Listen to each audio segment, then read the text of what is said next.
ป่าอยู่น้ำขาดเนาะแล้วก็คือว่ามีเบ็ดตัวนี้มีเบ็ดที่ไปปักก็คือเขาใส่เดือนแล้วก็แล้วเขาห้าป่าตัวนี้เป็นน้ำขาดอยู่ประเทศลาวแข้งงบางแต่ว่าน้ำเขาก็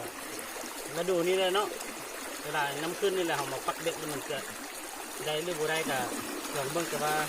น้ำมันบ่ยักคุณมีปันได้ก็ลองเบิ่งแต่ว่าได้บ่ได้ก็ติดตามไปนำกันเสียบแบบวักเอาวักมันแน่นเกี่ยวพร้อม เวลาปลาน้อยมันมาแฮบแล้วมันจะบ่ร้อนไว้ทีนี้เขาเสียบนี่เอาไว้เวลาไปเซาแล้วมันง่ายตัวนี้จะบ่คือกับวิธีการขุดตูนเนาะตัวนี้เอิ้นว่าการขุดเหยื่อในช่วงหน้าฝนนี่ก็จะซอกยากหน่อยนึงมื้อนี้ขุดมา3 ชั่วโมงได้เหยื่อจะ10 ตัว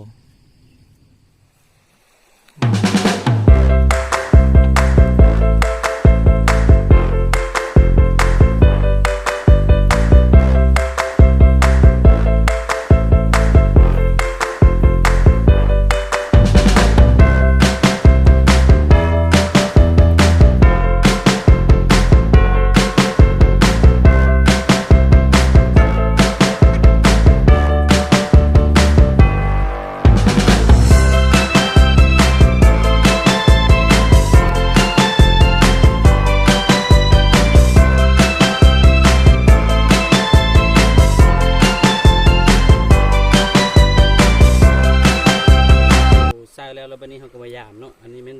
ตัวแรกแฮกมันปลาดมันยามมาประมาณ3-4 ลังนี่แหละแต่ว่าน้ำมันแห้งไว้โพดเบ็ดเคลื่อนอยู่บกมัน